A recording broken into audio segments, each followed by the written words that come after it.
Você se sente travado ou travada no amor? Você já teve alguns relacionamentos, mas nenhum deles chegou no nível de durabilidade ou de qualidade ou de felicidade que você almejava, tanto que terminou? Eu converso com várias pessoas que estão nessa condição. E a maior parte delas sentem que tem dedo podre. Meu Deus, parece que eu tenho um azar no amor. Parece que alguém colocou, sei lá, o meu nome na boca de um sapo. Eu não consigo me destravar. E são pessoas que, quando conhecem alguém, até ficam felizes, alegres e empolgadas e apaixonadas e, enfim, falam dessa pessoa para todo mundo, espalha para todo canto que finalmente encontrei o amor da minha vida. Mas com o passar do tempo, esse relacionamento vai se mostrando completamente incompatível. Ele vai mostrando que não tem força suficiente para aguentar os trancos da vida. E aí o relacionamento acaba. E o sentimento, quando acaba, é aquele sentimento de decepção. Tipo assim, puxa, gastei mais um tempão da minha vida e não foi para frente. Fiz todos os movimentos que eu achava que eu deveria fazer na direção do outro, mas não foi suficiente. Se você está exatamente nessa posição, eu quero dizer que esse vídeo é para você. E até o final desse vídeo, eu quero te ajudar a identificar o que é que está errado. Qual é a peça que não está encaixando?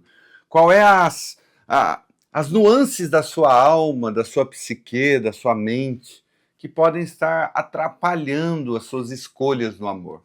E se esse vídeo cumprir com o propósito pelo qual ele está sendo gravado, eu tenho certeza que ele vai te ajudar a ter um rumo a partir de hoje para não errar mais nas escolhas do amor, ou pelo menos para diminuir significativamente as suas chances de ficar tomando decisões aleatórias e que não dão em nada, que não geram um amor de verdade, que não te colocam numa posição de viver um amor de verdade. São 5 as possíveis razões pelas quais você não está conseguindo viver um amor de verdade, e vamos uma a uma pensando, refletindo de maneira profunda sobre elas. O primeiro erro é confundir atração com compatibilidade. Atração, ela é um requisito básico para um relacionamento surgir. Não dá para ter relacionamento com quem eu não me sinto atraído. Atração fala de desejo, de paixão, fala de vontade sexual. É aquela coisa de realmente se dar bem com a química do outro, com a vibe do outro. Tem algo no outro que me estimula a ir na direção dele. Tem algo, às vezes até invisível, que eu não consigo explicar muito bem, que me atrai, que é como uma força, como um imã. Então nós estamos chamando isso de atração. A atração é necessária, é importante. Só que se ela não for acompanhada de compatibilidade, não tem chance desse relacionamento ir para frente. Porque compatibilidade, a gente já está falando do nível racional de valores, de ritmo de vida, visão de futuro. Compatibilidade, nós estamos falando então de momentos da vida. Porque às vezes você já deve ter vivido essa experiência de você encontrar alguém que está num momento da vida que não tem nada a ver com o seu. Está buscando coisas que não tem nada a ver com você. O nome disso é compatibilidade. Então, atração e compatibilidade são coisas diferentes. A atração, ela vai sofrer muitos altos e baixos durante o relacionamento. Vão ter momentos em que você praticamente nem vai desejar o outro porque você está bravo, porque você está irritado ou irritada, porque você está mal. Então, esse nível de atratividade, ele varia ao longo dos anos. Então, ele é meio que passageiro, ele é meio que volátil, ele tem altos e baixos. A compatibilidade é o que dá permanência, persistência, perseverança, que faz o relacionamento ir para a esfera da durabilidade, do passar dos anos. Então, veja só, muitas pessoas ficam apenas na atração. E porque rola química e porque tem atração sexual, elas se entregam por inteiro e esquecem desse outro lado que é a compatibilidade. Às vezes, A atração, ela vem no processo de entender as compatibilidades do casal. É muito interessante isso. Eu já vi pessoas, por exemplo, que não davam bola para uma determinada pessoa, mas depois que se tornou amigo, conviver, conversar, com o passar do tempo, a atratividade veio. Então, olha que interessante. Não confunda a atratividade, a atração, com a questão da compatibilidade. Se você simplesmente olha para a atração e acha que isso é o suficiente para sustentar um relacionamento, você vai bater com a cara no muro, como eu já fiz várias vezes. Eu já fui governado pela minha paixão, por exemplo. Eu já fui levado a tomar decisões, por exemplo, sem muita racionalidade, porque as compatibilidades, elas falam desse nível da razão, esse nível do ponderar, esse nível do deixa eu ver o que o outro tem para oferecer a essa relação, o que é que eu tenho e que mistura boa a gente pode fazer a partir daí. Se eu não tiver essa dimensão muito bem clara, nós vamos ficar batendo a mão, esmurrando em ponta de faca. Você quer uma coisa, o outro quer outras coisas, porque tem outros valores. Você tem uma visão de mundo e busca viver essa visão de mundo na prática, e o outro tem outra visão completamente diferente de você e não é compatível. E se não é compatível, você vai ficar tentando puxar o outro para uma direção e o outro vai ficar tentando te puxar para a direção dele. E aí vai ficar essa briga de egos. Então a atração sem a compatibilidade é um dos maiores erros e dos erros mais comuns de uma pessoa que quer viver o amor, mas não consegue. Talvez seja esse o seu caso. E eu quero que você escreva aqui nos comentários se você se identificou com esse primeiro ponto. Se você é dessas pessoas emocionadas que só por desejarem sexualmente a outra, só porque gostou da vibe da outra, você já se entrega por inteiro e não respeita os processos, os momentos, não respeita o tempo importante de conhecer o outro mais profundamente. E aí você vai para a balada, conhece a vibe do outro, se atrai por ele, já se entrega e depois descobre que não tem nada a ver com você. Por alguma razão, você gostou do corpo, do cheiro, do cabelo, das pernas, das curvas, você gostou, sei lá, do rosto do outro, você gostou do jeito de falar, do tom da voz, mas isso e compatibilidade é completamente diferente. E se você se entregar por completo nesse primeiro estágio da atração, você provavelmente vai tomar decisões de aprofundar esse relacionamento e depois pode ser que vocês sejam compatíveis e aí tudo bem, vai ser um bom início de relacionamento, mas pode ser que não seja compatível e aí você vai dizer, meu Deus, por que eu entrei nesse relacionamento? Vai passar 1 ano, 2 anos, você vai olhar para trás e vai falar, por que eu gostei nessa pessoa de verdade, assim? E aí, provavelmente o relacionamento vai acabar e você vai ter que começar um novo relacionamento daqui a algum tempo. O segundo erro, que também é bastante comum, é você agir pela carência mais do que pela razão. Carência é aquele estado de alma em que você está sentindo falta de alguma coisa. Geralmente é uma falta que decorre de situações mal resolvidas no passado. De repente você não recebeu muito carinho, muita afirmação, você não se estruturou muito bem na sua autoestima. E aí chega alguém que oferece o mínimo para você, que completa essas faltas minimamente, com um gesto de carinho, com um olhar amoroso, com a capacidade de te valorizar em algum sentido. E se a carência te domina, esses pequenos sinais, eles já te levam a se entregar por completo a essa pessoa, porque você enxerga no outro aquilo que lhe falta. A carência, ela é uma espécie de desespero. Eu já vi um caso, por exemplo, em que a pessoa foi pega no colo por uma pessoa na balada e já se apaixonou. Porque pegar no colo, para ela, era um gesto de um tipo de carinho e de afeto e de cuidado que ela nunca teve na vida. Então veja que o nosso nível de carência pode ser tão profundo, mas tão profundo, que o simples pegar no colo já seja algo suficiente para despertar em você uma paixão avassaladora.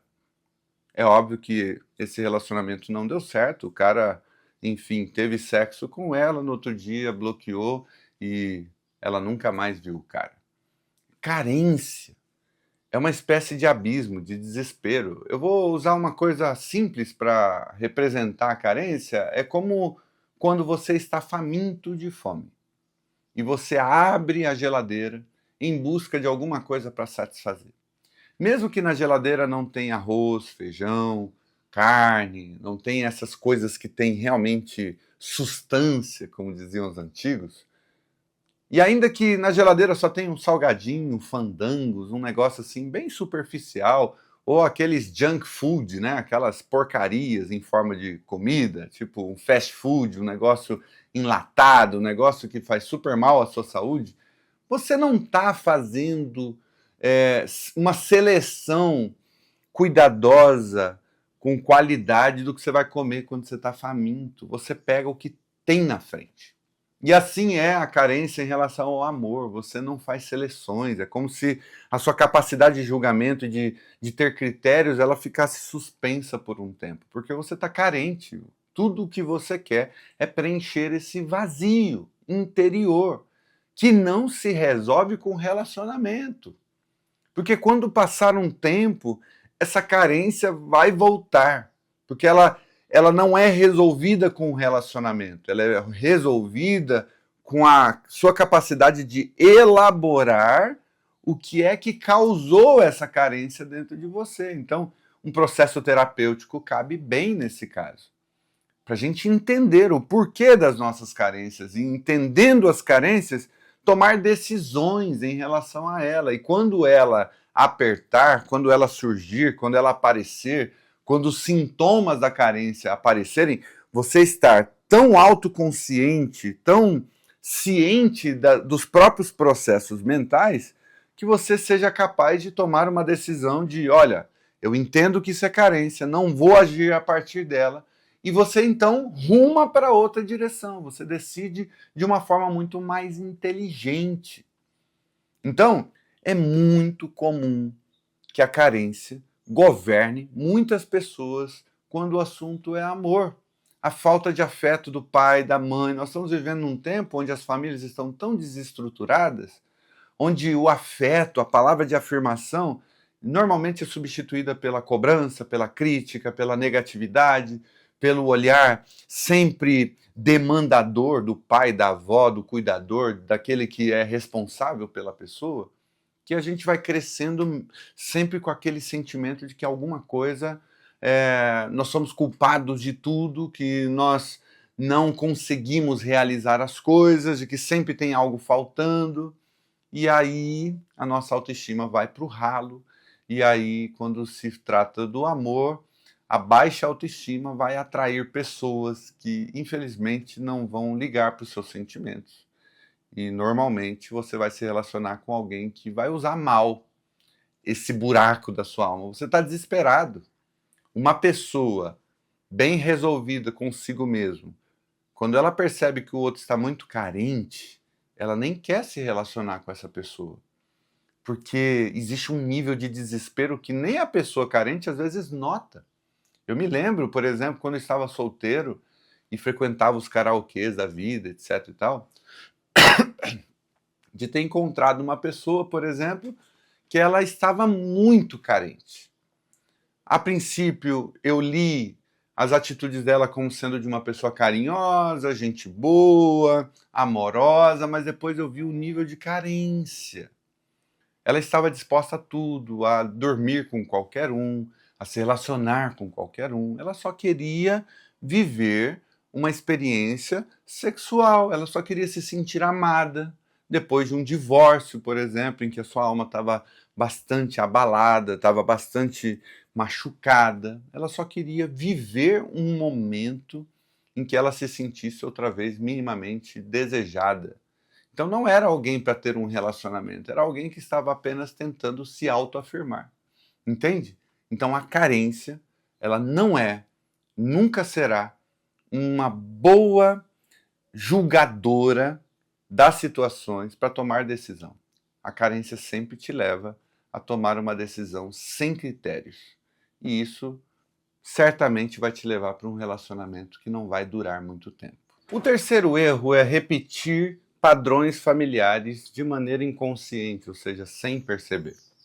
Freud, em um dos seus livros de 1914, ele disse o seguinte, que, em outras palavras, que a gente tende a buscar um amor que nos é conhecido, ainda que ele doa, ainda que ele seja sofrido, ainda que ele traga infelicidade.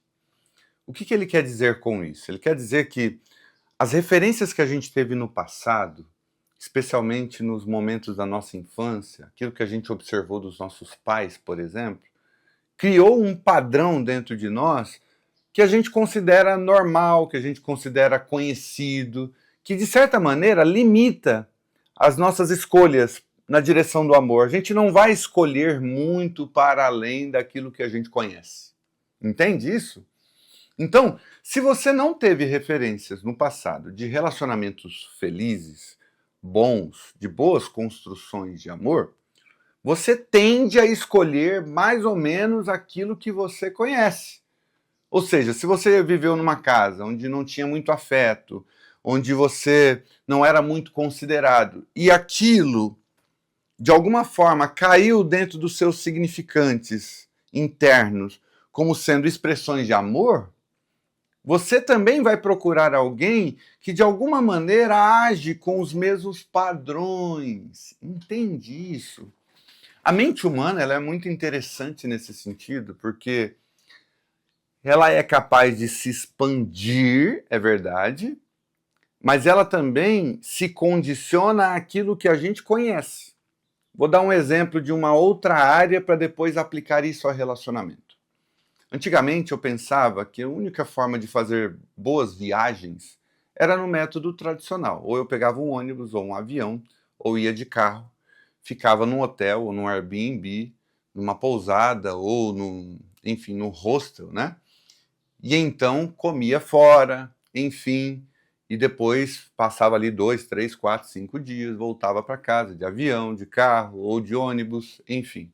Essas eram as viagens tradicionais e era até onde a minha mente alcançava. Só dá para fazer viagem se for por essas vias. Quando eu entendi o universo, por exemplo, do acampamento, a minha mentalidade mudou, ela se expandiu, ela cresceu. Porque agora eu percebi que a gente pode fazer viagens no carro e dormir dentro do carro. A gente pode ter uma barraca de teto, por exemplo, ficar em um camping, ou em uma praça, por exemplo, da cidade, ou em um lugar, por exemplo, na beira da estrada, e a gente pode dormir ali tranquilamente, a gente pode fazer a própria comida, a gente pode levar um fogão portátil, a gente pode ter uma geladeira 12 volts que você coloca dentro do carro, e você ganha possibilidades imensas de viagem, porque você não precisa ficar pagando hotel, enfim, inclusive a gente gravou um vídeo sobre isso, vai aparecer aqui, depois você pode assistir. Então veja, a nossa mente ela alcançava até aqui, até que a gente conheceu uma outra realidade e ela se expandiu. Mas enquanto ela não tinha se expandido, a minha mente não conseguia passar esse espaço, esse lugar. E assim é com o relacionamento amoroso. Quando você pensa que só dá para chegar até esse nível de relacionamento amoroso, as suas escolhas elas sempre vão até aqui, no máximo. Até que você consiga expandir a sua mente, e eu torço para que esse vídeo seja uma espécie de instrumento para expandir o seu conhecimento e a sua mente. E aí, depois que você expandiu, você consegue então navegar em outros mares. Então, veja só, tem muitas pessoas que estão limitadas por aquilo que elas conhecem de relacionamento. E aí elas olham ao redor, elas só têm amigos frustrados no amor. E elas só têm casos de pessoas que terminaram um relacionamento em divórcio. Ou ela olha ao seu redor e só vê relacionamentos em que as pessoas não são parceiras, que só tem sofrimento dentro do relacionamento. Daí, é natural que essa pessoa acredite que o relacionamento não é uma coisa nem boa. Casamento é uma coisa ruim. Como alguns dizem, casamento é prisão. É prisão para quem? É prisão para quem cultiva um tipo de relacionamento amoroso, que nem é amoroso, porque o amor liberta. É um tipo de relacionamento tóxico, abusivo, um tipo de relacionamento castrador, um tipo de relacionamento em que uma das partes está subjugada enquanto a outra impera, uma manda e a outra obedece. Então, o que eu estou dizendo é que é muito comum a gente tomar decisões a partir desses significantes internos que a gente nem percebe, que tem a ver com essas referências passadas do que é o amor. Por isso eu oriento você, eu indico a você que maratone os vídeos desse canal. Não porque seja a única forma de fazer isso, tá bom? Porque tem vários outros canais muito interessantes, mas como eu conheço o nosso canal, então eu vou indicar o nosso canal. Porque a gente precisa crescer na nossa consciência do que é um relacionamento bom e do que não é um relacionamento bom. Para a gente não viver repetindo os ciclos dos relacionamentos dos nossos pais. Para a gente não ficar escrevendo uma história repetida de amor, sabe? Meu pai e minha mãe agiram assim, viveram assim, foram infelizes assim, e eu me sentencio à mesma infelicidade. É uma espécie de lealdade aos meus pais, entende? É uma lealdade inconsciente, mas é algo que eu exerço. Eu quero agradá-los, eu quero fazer o bem a eles, e muitas vezes uma das formas de fazer isso inconscientemente falando é repetindo os mesmos padrões. Então, desconfie dos padrões que você tem sobre relacionamento. Saiba que o mundo é muito maior do que aquilo que você viu até um pesado momento. O mundo é muito maior do que aquilo que você presenciou dentro da casa dos seus pais. Existe um universo de possibilidades que você vai precisar explorar para você quebrar esse ciclo repetido de continuar vivendo relacionamentos que parecem muito com os padrões que você recebeu na infância. O quarto erro é idealizar o amor e esquecer que o amor é uma construção. Antes de falar sobre isso, se você está gostando desse vídeo, está sendo útil para você, não esquece de deixar o seu like para o YouTube entender que esse conteúdo é relevante para levar esse conteúdo para outras pessoas também. Idealizar o amor e não entender que o amor é uma construção é você achar que aquela atratividade inicial e a compatibilidade eles são suficientes para levar o relacionamento por anos. E deixa eu te contar uma coisa. Atração mais compatibilidade é igual a início de bom relacionamento. Beleza. É um início bom. Talvez o início ideal. Eu tenho atração pelo outro e nós somos compatíveis.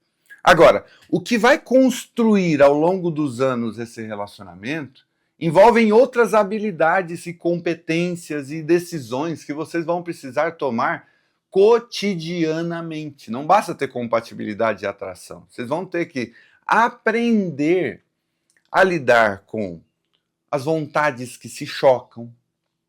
Eu quero uma coisa, às vezes o outro quer outra coisa. Como nós vamos equacionar isso para o bem de ambos? Tem a ver também da forma como vocês vão lidar com os momentos de baixa do relacionamento. Tem fases em que o relacionamento, por mais compatível que seja, por mais atrativo que o outro seja para você, vocês vão estar com uma libido baixa. Vocês não vão estar se entendendo, vão ter momentos em que parece que vocês se desconectam um do outro. Como vocês vão lidar com esses momentos de baixa também é o que vai determinar a durabilidade e a felicidade do relacionamento. Então, a construção do amor fala dessas decisões difíceis, dessas conversas difíceis, quando o dinheiro está faltando, quando a saúde de um dos participantes da relação está baixa, quando o pior de você vem à tona, como é que o outro vai lidar com isso? Vocês podem até ser atrativos um para o outro, até ter compatibilidade. Mas dependendo da maneira como vocês lidam com o pior da personalidade um do outro, pode tanto construir para um relacionamento duradouro e feliz, tanto quanto pode, de fato, determinar o fim da relação. Eu já vi muitos relacionamentos que acabaram com ambos se amando, gostando verdadeiramente um do outro, mas não possuem habilidade emocional, inteligência emocional para lidar com as discordâncias, para lidar com as situações desafiadoras dentro do relacionamento, e vão ser inúmeras ao longo do tempo. Quando o filho chega, por exemplo, que muda a dinâmica do casal, vocês vão ter que aprender a manter a chama acesa, mesmo tendo um filho pequeno para cuidar, mesmo tendo a casa para, enfim, com muitas demandas para resolver, mesmo tendo muito trabalho dentro da sua profissão, vocês vão ter que aprender a equalizar tudo isso no meio desse vendaval, desses furacões que a vida traz para cada um de nós. Não pense que você está blindado dessas coisas. Como você lida com situações indesejadas, com pressões externas, com interferências externas. Você pode matar esse amor, tanto quanto você pode construir algo maduro a partir daí. Então, ficar idealizando o amor, achando que a atratividade e a compatibilidade são suficientes, ou então, né, que a nossa aliança religiosa ela é capaz de nos levar até que a morte nos separe, um relacionamento realmente duradouro, é uma bobagem. Não é uma decisão que você faz lá no altar que determina a durabilidade e a felicidade do relacionamento. São decisões cotidianas. E quando a gente fala em decisões cotidianas, é essa habilidade de lidar com os problemas. Isso vai exigir de você criatividade, isso vai exigir de você sabedoria. E fica tranquilo. A gente não nasce sabendo, a gente aprende no processo. Mas eu só estou dizendo que esse é um erro, que leva muitos relacionamentos a não terem chance de dar certo. Porque se você se mantém idealizando por muito tempo, no mundo da lua, no mundo do Walt Disney, né? Não, vai dar tudo certo, sempre dá certo, sempre dá certo.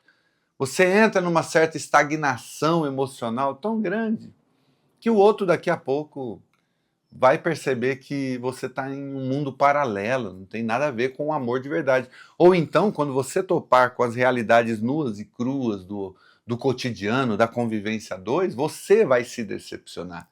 E vai começar a perguntar e a se perguntar se você escolheu a pessoa certa. Talvez você tenha escolhido a pessoa certa. A questão não foi a escolha inicial, a questão são as escolhas cotidianas. E se você idealiza demais o amor e coloca ele num patamar quase que inalcançável, quando você lidar com a realidade de quem o outro é nos seus piores dias, você vai se sentir extremamente desconfortável, porque aquilo vai parecer estranho demais para o amor. E aquilo não tem nada de estranho. É você que anestesiou sua consciência.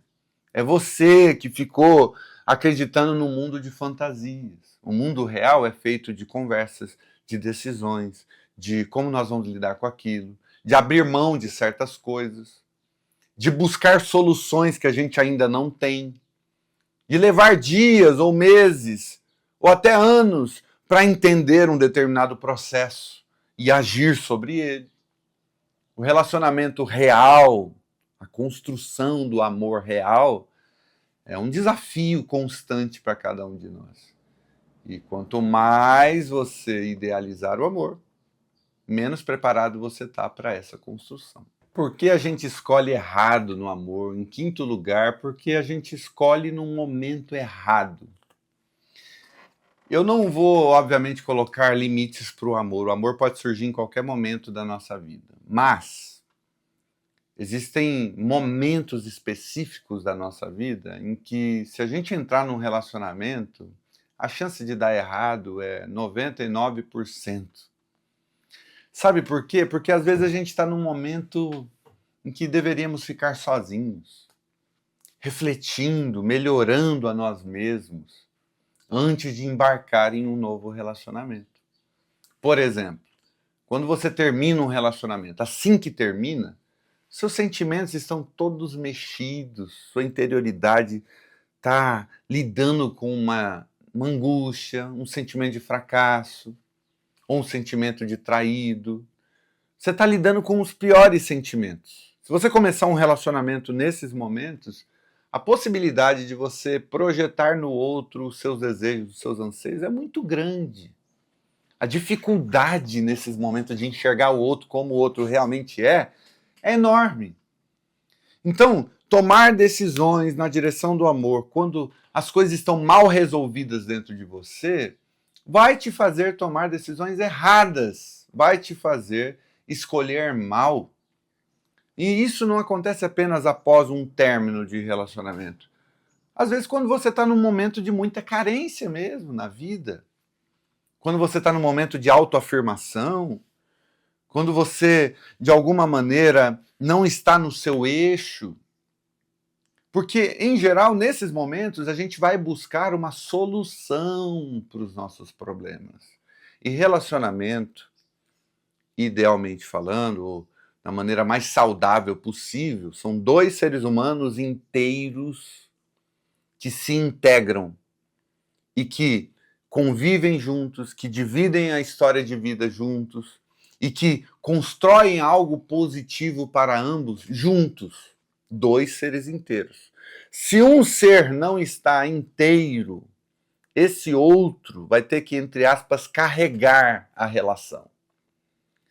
E ninguém consegue carregar sozinho uma relação por muito tempo. Entende isso? É preciso que os dois estejam minimamente inteiros, minimamente preparados para aquilo que virá. Como eu disse nos erros anteriores, se um dos dois estiver nessas condições que eu citei anteriormente, mesmo que um deles esteja inteiro e bem consciente, você acha que esse relacionamento vai para frente? Você acha que esse relacionamento vai ser duradouro, vai ser feliz? Porque às vezes é duradouro, até consegue, vai levando com a barriga, vai criando os seus modos de fuga. E às vezes tem relacionamento que dura 30 anos, mas a qualidade do relacionamento é uma qualidade péssima. A pessoa não é feliz. Quando você pergunta para ela, e aí, como é que está seu relacionamento amoroso? É, daquele jeito, né? A maneira como a pessoa fala do próprio relacionamento é uma maneira cansada, de tanto que aquilo se tornou um fardo ao longo dos anos. Então, não basta ser duradouro, é preciso ser feliz. E para ser duradouro e feliz, você precisa entender o que é que o seu momento pede. Às vezes vale muito a pena você ficar um ano sozinho, sozinha, fazendo terapia, cuidando da própria autoestima, entendendo a própria história, o próprio passado, as relações anteriores, tirar lições disso, isso se tornar uma crença, uma bagagem, para só então você conhecer pessoas com esse objetivo e isso ter muito mais chance de dar certo do que você ficar com relacionamentos sucessivos. Cada 2, 3 meses você está com uma nova pessoa. Mas isso não dá em nada, isso não cresce, isso não avança. Foi por isso que eu e o meu amor criamos, inclusive, a comunidade Amor em Construção, sabe? Que é para ajudar as pessoas nesse processo de entender o que o seu momento pede, em que estágio desse processo de preparação para um novo amor você está. Se você está realmente naquele estágio em que um bom relacionamento fará bem a você nesse momento, você vai conseguir realmente identificar as características de compatibilidade do outro, não vai agir apenas pela carência ou pela atratividade. Ou se você precisa ganhar um pouco mais de autoestima, ganhar um pouco mais de amor próprio, essa palavra tão desgastada em nossos tempos, né? Às vezes a gente precisa desse tempo para nos acolher, para nos entender, e a partir desse entendimento tomar decisões mais sábias. E eu sinto muito em te dizer, se você não prestar atenção nisso, você não vai sair dessa roda de hamster que você se meteu. Se você não ter a coragem de olhar para dentro de si e se compreender e se entender, se perceber e fazer uma leitura lúcida da sua realidade, os próximos relacionamentos estão fadados ao fracasso. Não precisa ser assim. É uma escolha pessoal. Viver um grande amor não é uma questão de sorte ou azar. É uma questão de escolha, de preparo e de conhecimento. E eu espero que esse vídeo tenha trazido a você conhecimento de como as coisas funcionam. Minimamente suficiente para que você comece a se investigar, a se entender, a se compreender. E a partir daí, tomar decisões mais inteligentes. Quer conhecer a comunidade Amor em Construção? É o primeiro link aqui da descrição. Eu te convido a fazer parte dessa comunidade. Eu tenho certeza que vai fazer um bem enorme a você. E coloque aqui nos comentários desse vídeo. Você se identificou com um desses 5 erros do relacionamento amoroso? Um desses 5 erros que te impedem de viver um amor de verdade? Coloque aqui, por favor. Vai ser um privilégio para mim conhecer um pouco da sua história e poder, de alguma forma, contribuir com ela aqui nos comentários. Tá bom? Um beijo, até o próximo vídeo.